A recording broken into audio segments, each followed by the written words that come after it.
전국적으로 엄청난 양의 비가 쏟아져서 피해를 보신 분들이 너무너무 많습니다. 산사태로 현재까지 사망자와 실종자가 36명이 나왔습니다.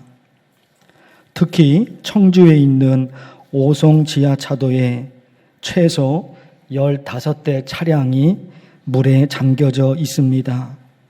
최소 15대 차량이니까 거기에 타고 있던 사람들이 최소 20명에서 많게는 40여 명이 될 것 같습니다. 그런데 아직까지 구조하지 못하고 있습니다. 큰 피해를 입으신 분들을 위해서 우리 잠깐 2, 3분 동안 소리 내어서 함께 기도하면 좋겠습니다. 함께 기도하겠습니다. 하나님 아버지, 기후변화로 인해서 자연의 재앙이 얼마나 심하게 일어날지 우리가 알고 있었습니다. 그런데 인간의 욕심으로 인해서 이 자연의 재앙을 막아내지 못합니다. 기후변화가 점점 심해지고 있는데 인간의 욕심과 인간의 어리석음으로 이걸 막아내지 못합니다. 더욱이 하나님, 이 며칠 동안에 매일매일 쏟아진 큰 비로 인해서 우리나라에 얼마나 많은 사람들이 어려움을 겪고 있는지 이재민만 하더라도 10,000 명에 가까운 사람들이 있다고 합니다. 하나님 아버지, 지금 저 청주 오송 지하차도에 하나님 갇혀지는 상황, 아직까지 구조를 하지 못하고 있습니다. 어떤 상황인지 알지 못합니다. 산사태로 인해서 집이 무너지고 흙더미에 깔려서 사망하고, 하나님, 우리나라 전국적으로 이런 비참한 일들이 일어났습니다. 하나님 아버지, 불쌍히 여겨 주시옵시고 피해가 있는 사람들 빨리 복구가 되고 건져내지 못한 사람들 건져내게 도와주시옵시고, 하나님께서 이 나라 이 민족 가운데, 아니 전 세계 가운데 함께해 주셔서 이 기후변화로 인해서 일어나는 자연의 재앙들이 점점 줄어들며 이제 없어질 수 있도록, 정상적인 지구 공동체가 될 수 있도록, 기후가 될 수 있도록 하나님께서 불쌍히 여겨 주시옵시고, 우리 나라뿐만 아니라 전 세계 이 나라 이 민족, 전 세계 민족을 하나님께서 불쌍히 여겨 주시옵시고 함께하여 주시옵소서.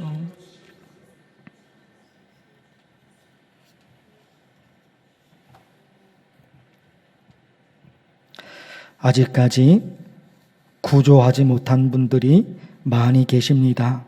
사망 여부를 알 수도 없고 실종자들도 많고 이재민이 10,000명 넘도록 그렇게 피해를 입고 있습니다. 이 나라 이 민족 전 세계 기후변화로 인한 자연의 재앙입니다. 하나님께서 지켜달라고 계속 기도해 주시기를 바랍니다.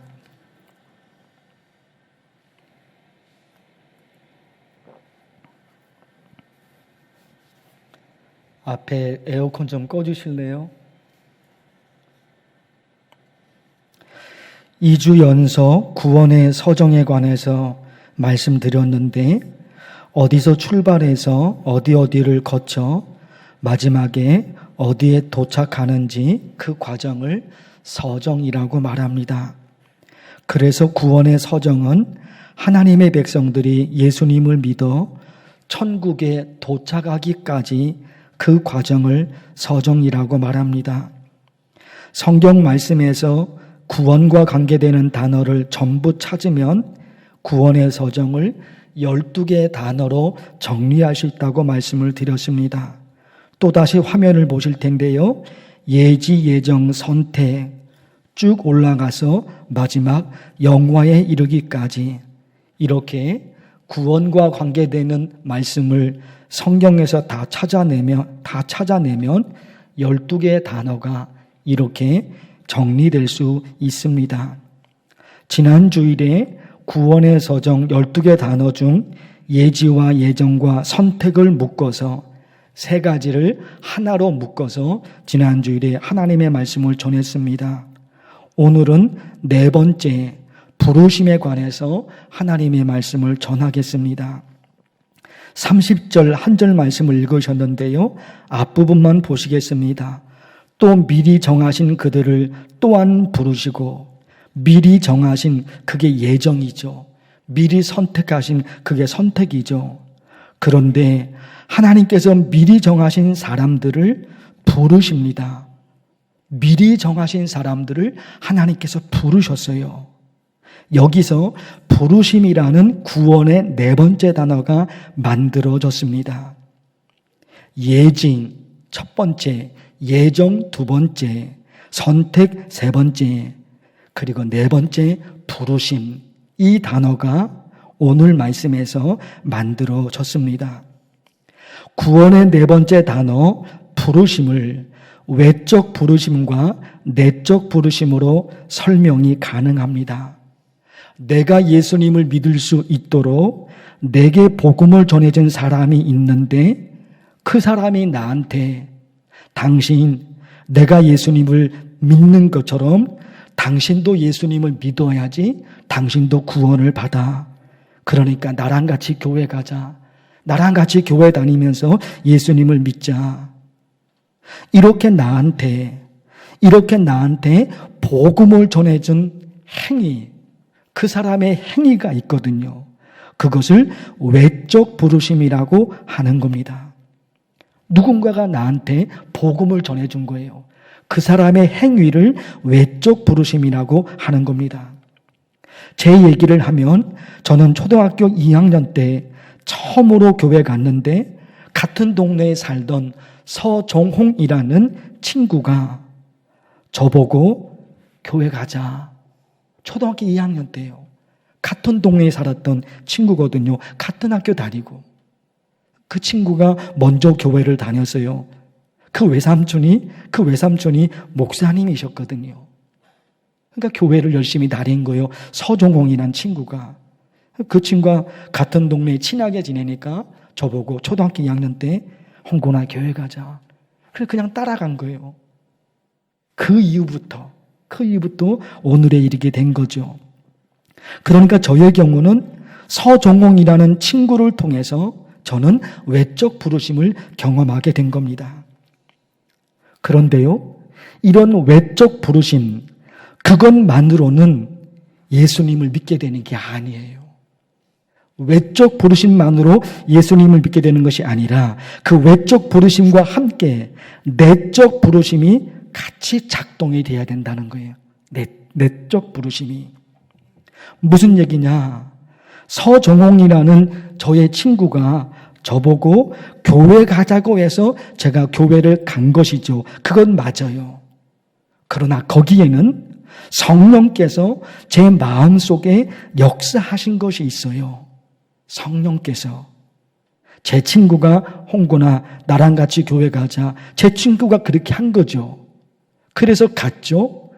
그러나 거기에는 제 친구의 외적 부르심만 있었던 것이 아니라 내적 부르심. 성령께서 제 마음속에서 역사하셔서 홍구나 너 예수님을 믿어야 된다. 너 교회 다녀야 된다. 이런 내적 부르심이 함께 있었다는 겁니다. 에베소서 1장에 보면 우리가 어떻게 예수님을 믿게 되었는지 바울이 얘기합니다. 사도 바울이. 보실까 여러분? 에베소서 1장 17절 18절 영광의 아버지께서 지혜와 계시의 영을 너희에게 주사 하나님을 알게 하시고 너희 마음의 눈을 어떻게 해요? 밝히사. 너희 마음의 눈을 밝히사. 어두우면 아무것도 보이지 않는 것처럼 영적인 눈이 어두우면 예수님이 누구신지 왜 예수님을 믿어야 되는지 그걸 몰라요. 어두우면 아무것도 안 보여요. 여기가 생명의 길인지 여기가 죽음의 길인지 어두우면 아무것도 안 보입니다. 그와 마찬가지로 영적인 눈이 있거든요. 마음이, 정신이, 영혼이 있거든요. 이 영적인 눈이 어두우면 예수님을 몰라요. 예수님이 누구신지 왜 예수님을 믿어야 하는지 모릅니다. 그러나 성령께서 하늘의 빛을 비춰주셔서 예수님을 믿어야 되는구나. 예수님을 믿어야지 구원받는구나. 이거를 깨닫게 되는 거예요. 이것이 내적 부르심입니다. 이것이 내적 부르심이에요. 그래서 사도 바울이 자기가 실제로 어떻게 해서 예수님을 믿게 되었는지 고린도 후서에서 이런 말씀을 합니다. 화면에는 없습니다. 잘 들어보십시오. 사도 바울이에요. 예수님을 믿지 않았잖아요. 처음에는. 믿지 않는 건 둘째치고 예수님 믿는 사람들을 핍박했어요. 바울이. 그런데 그가 어떻게 예수님을 믿게 되었느냐 들어보십시오. 하나님께서 예수 그리스도의 얼굴에 있는 하나님의 영광을 아는 빛을 마음에 비추셨느니라. 하나님의 영광을 알 수 있는, 하나님의 영광을 볼 수 있는 하늘의 빛을 하나님께서 바울에게 비춰주신 거예요. 다메섹으로 가는 도상에서 하늘의 빛이 비춰주고 하늘의 음성이 들리잖아요. 바울에게.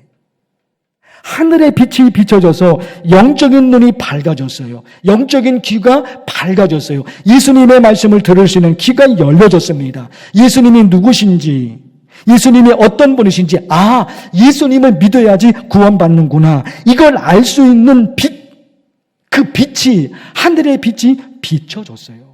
그래서 예수님을 믿게 된 거예요. 그것이 내적 부르심인 것입니다. 지금까지 우리가 어떻게 예수님을 믿게 되었는지 외적 부르심과 내적 부르심을 말씀을 드렸습니다. 여기에 부르심이라는 구원의 네 번째 단어, 이 부르심이 가지고 있는 또 한 가지 의미가 있습니다. 첫 번째는 외적 부르심과 내적 부르심에 의해 내가 예수님을 믿게 됐습니다. 그게 부르심입니다. 그러나 이 부르심에는 내가 구원받는 부르심, 그것만 있는 것이 아니라 또 한 가지 의미가 있다는 거예요. 마태복음 4장에 예수님께서 베드로와 동생 안드레를 부르십니다. 베드로를 부르시고 안드레를 부르십니다. 왜냐? 나를 따라오라. 내가 너희를 사람을 낚는 어부가 되게 하리라. 부르셔요. 베드로야, 안드레야. 그렇게 예수님께서 부르십니다. 부르신 이유가 뭐예요? 사람을 낚는 어부가 되게 하리라. 사람을 낚는 어부, 그게 선교의 사명이잖아요. 그러니까 부르심에는 이 두 가지가 있는 겁니다. 부르심에 외적 부르심, 내적 부르심, 이 한 뭉치가 있는가 하면 또 그 부르심에는 나로 하여금 선교의 사명을 감당하라는 하나님의 부르심이 있는 거예요.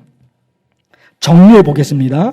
하나님께서 우리를 부르신 이유, 하나님께서 우리를 부르신 첫 번째 이유, 그것은 내가 예수님을 믿어 천국 백성이 되는 것이고, 그리고 또 한 가지 이유는 나로 인해 누군가가 예수님을 믿을 수 있도록 선교의 사명을 감당하라고 부르신 겁니다. 그래서 부르심을 이렇게 정리해야 되는 거예요. 첫 번째는 뭐라고요? 부르심의 첫 번째, 내가 예수님을 믿어 천국 백성이 되라고 하나님이 나를 부르십니다. 외적 부르심과 내적 부르심을 통해 나를 부르십니다. 그리고 또 한 가지, 나로 인해 누군가가 예수님을 믿을 수 있도록 선교의 사명이죠. 그래서 예수님께서 하늘로 올라가시기 전, 그 마지막 순간입니다. 하늘로 올라가시기 전 그 마지막 순간에 제자들에게 말씀하시죠. 오직 성령이 너에게 임하시면 너희가 권능을 받고 어떻게 됩니까? 예루살렘, 유대, 사마리아 땅 끝까지 이르러 내 증인이 되리라. 부르심에는 이 사명이 있는 거예요. 부르심을 통해 내가 예수님을 믿게 되었습니다. 그리고 그 부르심에는 하나님이 나에게 주신 사명이 있는 거예요. 외적 부르심과 내적 부르심에 의해 내가 예수님을 믿게 된 것처럼 예수님을 믿은 내가 이제는 누군가가 예수님을 믿을 수 있도록 내가 그 선교의 사명을 감당하는 겁니다.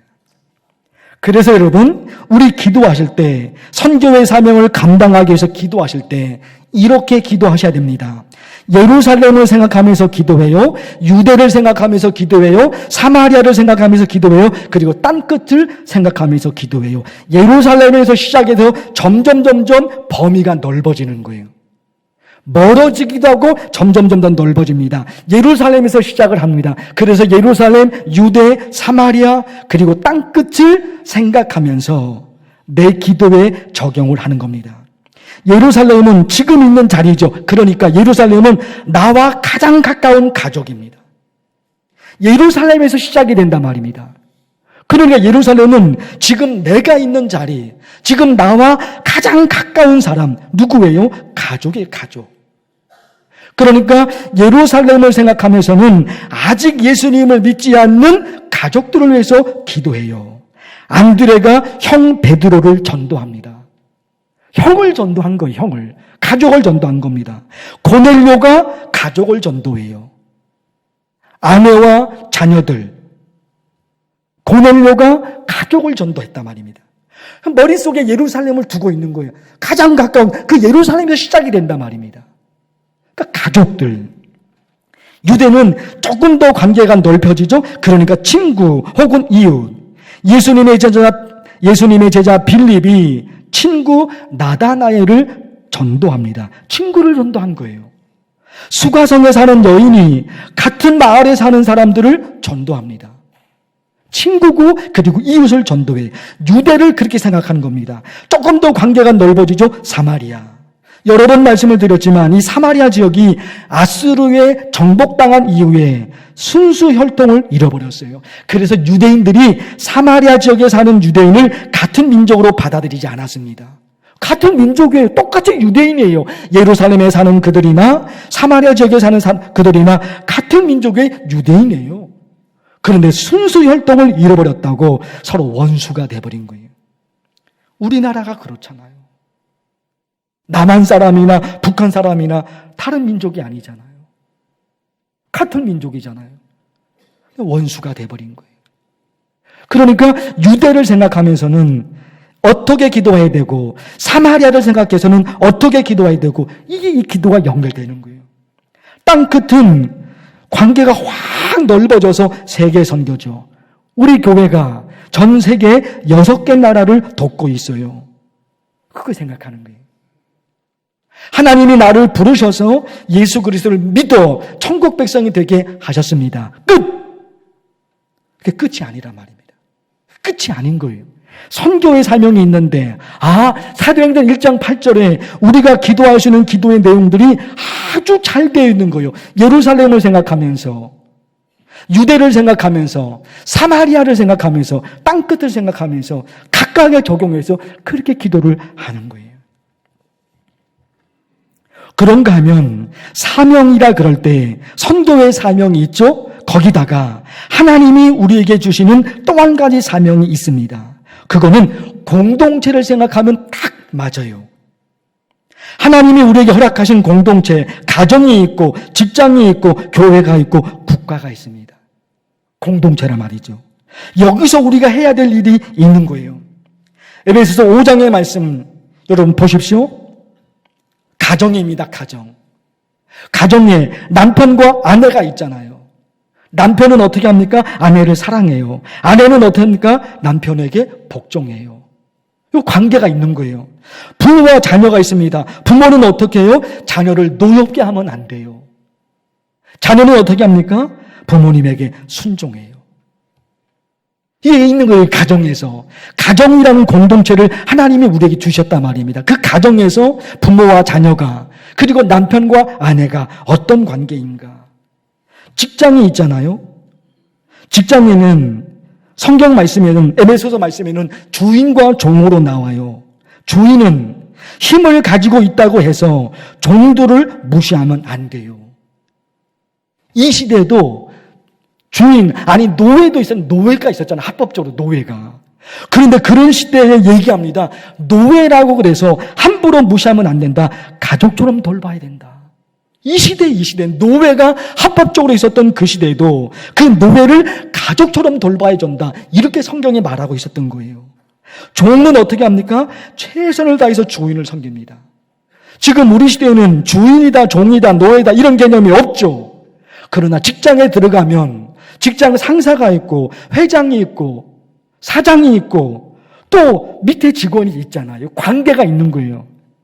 그 모든 관계 속에서 서로가 해야 될 게 있단 말이다. 이런 말씀이 성경에 여러분 있는 거예요. 교회 공동체에 관한 말씀도 있죠. 교회 공동체. 교회 공동체도 있잖아요. 모든 겸손과 온유로 하고 오래 참음으로 사랑 가운데서 서로 영합하고 이게 있는 거예요. 교회에서는 나와 너가 목사와 성도가 어떻게 살아야 되느냐, 국가에서는 또 어떻게 살아야 되느냐 이런 말씀들이 다 있거든요. 그런데 지금 말씀드린 것을 정리해 볼게요. 가족 공동체에 관한 말씀, 직장 공동체에 관한 말씀, 교회 공동체에 관한 말씀, 그리고 국가 공동체에 관한 말씀이 에베소서에 있어요. 가정에서는 어떻게 해야 되는지, 직장에서는 어떻게 해야 되는지, 교회에서는 어떤 신앙생활을 해야 되는지, 국가에서는 어떻게 살아야 되는지 이런 말씀들이 에베소서, 특히 디모데전서에도 그런 말씀들이 있단 말입니다. 다 공통점이 뭘까요, 여러분? 지금 말씀드린 이 각각의 공동체에 관한 하나님의 말씀 속에 다 공통점이 뭘까요? 서로 돕는 관계예요. 서로 돕는 관계. 남편이 아내를 도와요. 아내가 남편을 도와요. 부모가 자녀를 도와요. 자녀가 부모님을 도와요. 회사의 사장이, 직장의 사장이 직원을 도와요. 직원이 사장을 도와요. 이게 다 있는 거예요. 국가에서 대통령이 국민을 도와요. 국민이 대통령을 도와요. 모든 공동체에서 우리가 어떤 사명으로 살아가야 되느냐? 돕는 관계, 돕는 관계. 그러게 여러분, 우리 이런 게 있잖아요. 내가 지금 신앙생활을 잘하고 있는가? 내가 지금 신앙생활을 잘하고 있는가? 이런 질문을 던질 때 무슨 기준이 있을 거란 말입니다. 무슨 기준이. 그 기준이 있어야지, 나 이 정도면 신앙생활 잘하고 있어. 내가 이런 신앙생활을 하면 안 되는데. 신앙생활을 잘하고 있는지 아니면 못하고 있는지 그 기준이 있을 거란 말입니다. 이 기준이 잘못돼 버리면, 기준이 잘못됐으니까 그 다음에 나오는 평가나 그 다음에 나오는 얘기는 아무 의미가 없는 거예요. 기준을 잘못 정했는데 거기서 나온 답은 정답이 아니잖아요. 그러니 목사인 제가, 그리고 성도 여러분이 나는 지금 신앙생활을 잘하고 있는가? 하나님이 기뻐하실까? 이런 질문 던질 때 그 기준이 있을 거란 말입니다. 그 기준이 뭐겠습니까? 첫째, 선교의 사명을 감당하고 있는가 하는 거예요. 나로 인해 누군가가 예수님을 믿느냐 하는 거예요. 나 때문에 너 같은 사람의 교회 다니면 나는 예수님을 안 믿을 거야. 이럴 수도 있단 말입니다. 교회 다니는 사람들의 삶이 형편이 없는 거예요. 그 사람들이 당신 보고서는 절대로 나는 교회 안 다닐 거야. 이렇게 될 수도 있잖아요. 그 기준이 있는 거예요. 나로 인해, 지금 나의 삶으로 인해, 나로 인해 누군가가 예수님을 믿고 있냐 이거예요. 그 사람이 1명이든지 2명이든지 10명이든지 100명이든지 몇 명이 있냐 이거예요. 나로 인해 예수님을 믿게 된 사람이. 이거를 질문을 던져봐야 되는 거예요. 그리고 또 하나의 질문은 뭐였습니까? 또 하나는 뭐겠습니까? 지금 각각의 공동체를 말씀드렸잖아요. 그게 다 뭐예요? 돕는 관계, 돕는 관계. 돕는 관계예요. 나는 직장에서 지금 돕는 관계로 살고 있는가? 가정에서 돕는 관계로, 그리고 이 교회에서, 이 교회 공동체에서 돕는 삶을 나는 살고 있는가? 그 질문을 던지면 돼요. 이러니까 나는 지금 하나님이 원하시는 삶을 살고 있어. 그래, 나 더 이렇게 살아야지. 이런 게 있단 말입니다. 마지막 한 가지 말씀을 드릴 텐데 화면을 통해서 잘 보시기 바랍니다. 예수님의 말씀, 가면서 전파하여 말하되 천국이 가까이 왔다 하고. 그렇죠, 선교의 사명이잖아요. 그리고 또 보십시오. 병든 자를 고치며 죽은 자를 살리며 나병 환자를 깨끗하게 하며 귀신을 쫓아내되 너희가 거저받았으니 거저주라. 이런 게예요. 예수님을 믿지 않는 사람이 있으면 그가 예수님을 믿을 수 있도록 내가 도와줘요. 병든 사람이 있으면 고침을 받을 수 있도록 내가 도와줘요. 실망하고 좌절한 사람이 있으면 그가 다시 일어날 수 있도록 내가 도와줘요. 예수님이 우리가 감당해야 될 모든 사명을 마태복음 10장 7절, 8절 이 한 절 말씀으로 다 정리하신 거예요. 이 말씀의 의미가 뭐예요? 돕는 삶이에요. 돕는 삶. 예수님을 믿지 않는 사람이 있으면 그가 예수님을 믿을 수 있도록 내가 도와주는 거예요. 도와주는 거예요. 병든 사람이 있으면 그가 치료받을 수 있도록 도와주는 거예요. 도와주는 삶이에요. 누군가의 잘못을 지적하고 누군가의 허물을 드러내고 그렇게 살라고 하나님이 우리를 부르신 것이 아니에요, 여러분. 그게 아닌 거예요, 여러분. 그게 아닌 겁니다. 우리가 해야 될 것은 누군가를 위로하고 누군가를 도와주고 누군가를 격려하고 그가 다시 살아날 수 있도록 오직 우리가 할 것은 그겁니다. 나머지는 하나님이 하셔요. 그의 허물을 들춰내시고 그의 잘못을 지적하시고 그것은 하나님이 하셔요. 하나님이 하십니다. 오직 하나님이 우리에게 명령하신 것은 돕는 거예요. 돕는 거. 이런 삶을 살 때 하나님께서 우리를 향해 너는 내가 인정한다. 너는 내가 인정한다. 우리 만나교회 모든 성도들이 하나님으로부터 이런 음성을 듣기를 축원합니다.